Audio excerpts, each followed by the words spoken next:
So there, very good afternoon. You are watching Lunchtime News on TV1. Bringing you the news, I'm Tharusha Kumar Singha. First off, in your headlines. There is no plan to initiate a lockdown in the country, an assurance from the cabinet spokesperson. Parliamentarians to receive the COVID-19 vaccine. Several members of the SJB abstains. A committee appointed to ensure that the CPC does not run into bankruptcy. UN warns Myanmar military as internet restored after blackout. In your top story this afternoon, all members of Parliament will receive the COVID-19 vaccine starting from today. The vaccination process began at the Army Hospital in Narayempita. Minister Mahinda Amaravira, members of Parliament Mayantha Disanayaka, Harshana Rajakaruna, Tissa Attanayaka, Dilip Wedarachi received the vaccine this morning.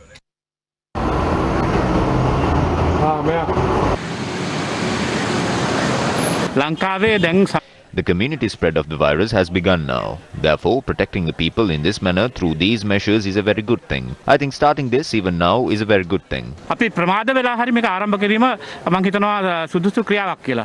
මහජනතාව කියන ඔබතුමාට වැඩි අවදානම් සිද්ධිය ඔබතුමාලා මේ බලය පාවිච්චි කරමින් ගන්නවා කියලා. මම නම් එහෙම හිතන්නේ නැහැ. මොකද මහජන නියෝජිතයින්ටත් ඒක ලබා දීම ඉතාමත් සුදුසු ක්‍රියාවක්. A group of MPs from the Samagi Jana Balawega has refused to take the vaccine. The group includes Harin Fernando, Mujabir Rahman, Hesha Vitana and Manusha Nanayakkara. As of now, I would personally like to say that I abstain from receiving this vaccine. There are more significant groups in this country who should receive this vaccine. School children, school teachers, garbage collectors and commuters. These are the people who will most likely carry this virus. Therefore, my wish is to give this vaccine to someone else and help the battle to eradicate this virus rather than using my parliamentary privileges and receiving the vaccine.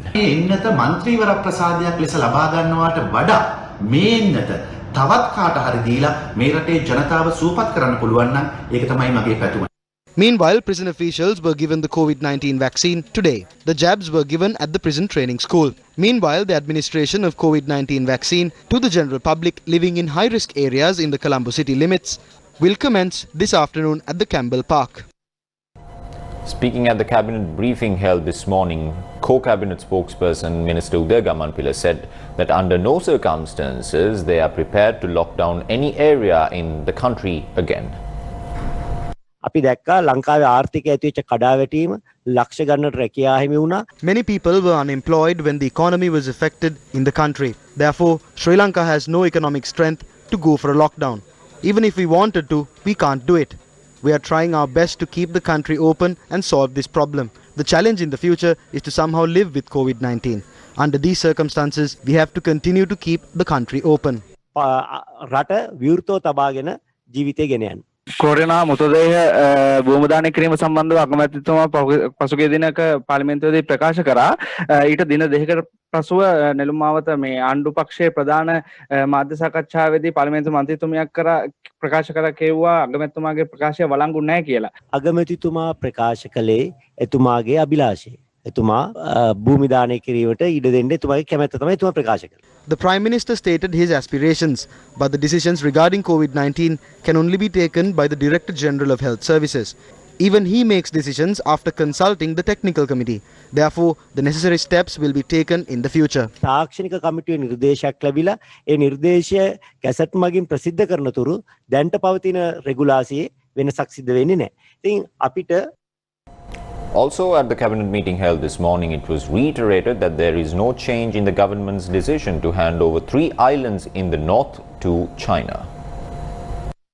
Cabinet has approved the award of tender to a Chinese company after a competitive bidding process. Thereafter, Minister has not informed the Cabinet that he wants to pause that decision or cancel that decision. So we think that the decision prevails. අමාත්‍යතුමනි මා දැනගන්න කැමතියි මේ හම්බන්තොට වරායේ චීනයට කොටසේ පීඩි ශ්‍රී ලංකා නාවික හමුදාව කඳවුර ඉවත් කරගන්න කියලා ඉල්ලීමක් කළා දිනවද? ඒ අනුව මේ වෙනකොට ඒක කඳවුර ඉවත් කිරීමට අවශ්‍ය කටයුතු දලා දිනවද කියලා දැනගන්න කැමතියි.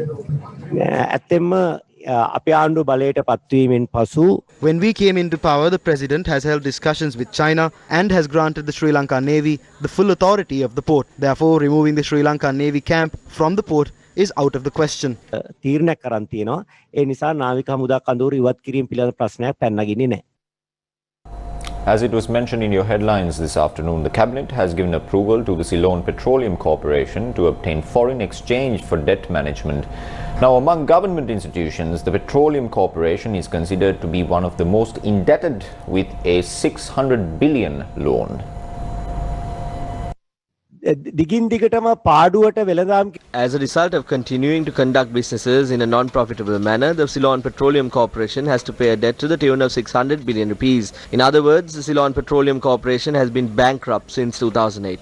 Once the cabinet was informed regarding this threat of bankruptcy on the account of CPC, a subcommittee was appointed under the patronage of the Prime Minister. The other members of the committee are the Minister of Power, Minister of Energy, Minister of Industries and the Minister of Fisheries.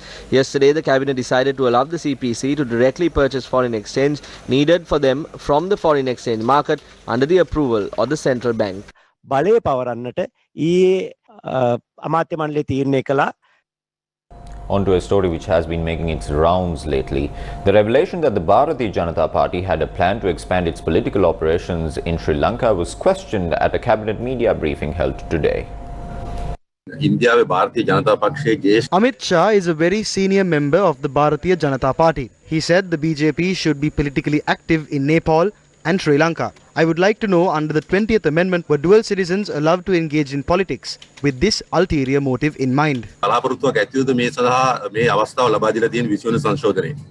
ඔහු විසින් ආහාර ගන්නා අවස්ථාවකදී Chief Minister of Tripura made this statement claiming that Amit Shah said this while eating a meal.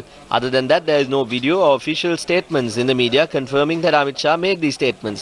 We only have the statement made by a third party who is the Tripura Chief Minister.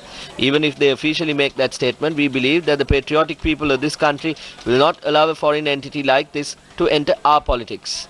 In addition, last September, the President promised through the new constitution, dual citizens will not be allowed to engage in politics. The creation of the new constitution is continuing extremely fast. We believe that we can pass the new constitution within a year. ගෙන් සිදුවෙමින් පවතිනවා. වසරක් ඇතුළත නව ව්‍යවස්ථාව සම්මත කර ගැනීමට අපිට පුළුවන් වේවි කියලා. Meanwhile, the Cabinet Negotiations Committee appointed for the West Container Terminal at the Colombo port has decided to inform India and Japan to name a partner for investment in proposed West Container Terminal at the Colombo port.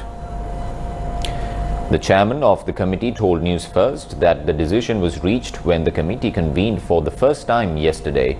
He further noted that the Indian High Commission in Sri Lanka and the Embassy of Japan in Sri Lanka will be informed of the decision officially. The Cabinet Negotiations Committee consists of 7 members and it is scheduled to convene again on Friday.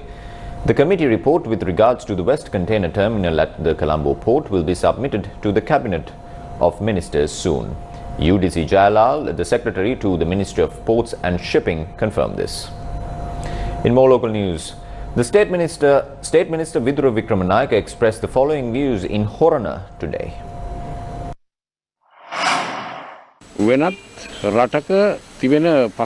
Registering a political party from another nation in our country is questionable. We are an independent country. Is this an attempt to inconvenience and influence the government to their will, especially when it comes to the estate sector? Has this been happening as a result of the disagreement regarding the ECT agreement? We accept that India is a big country. We accept India as a friend and not as an enemy. However, if they are trying to forcefully be an enemy, we will have to act accordingly. We can't idly wait by if it's happening. This is a time where we all must be vigilant. The public is of the stance that we should not give away things because of threats. There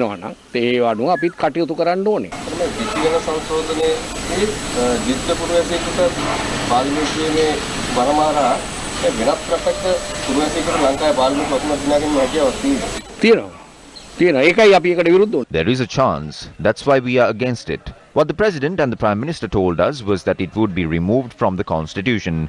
Then why must there be quarrels like that? If we are moving forward as an alliance, everyone's opinion must be given respect. But we are doing the right thing. Today marks 33 years since popular actor and politician Vijay Kumaratunga was assassinated.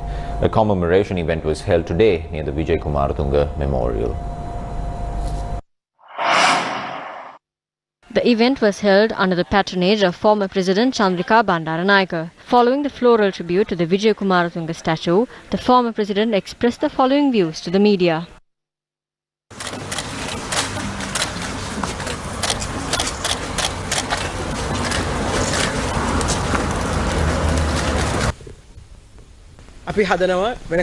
We built the country. Now they come and destroy it. If Vijay was alive today, he would jump into the sea.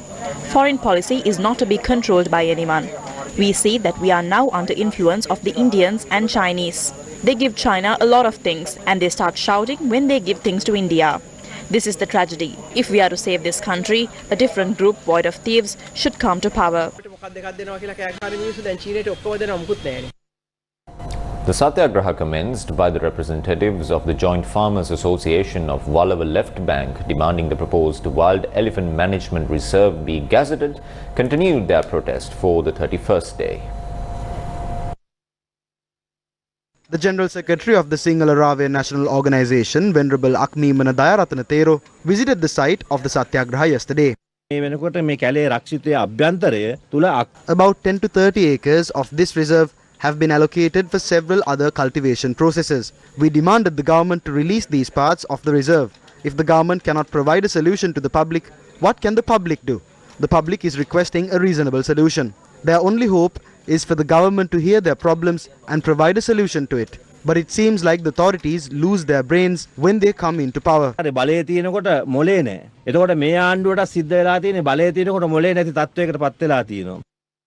Farmers arrived at the Mayurapura Mahavali Authority in Hambantota yesterday after 2,700 acres in the gazetted section of the reserve has been allocated for upland cultivation.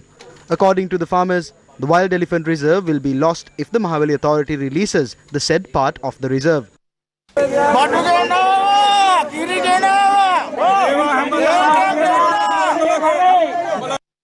We have for you this afternoon. Have a good day and take care.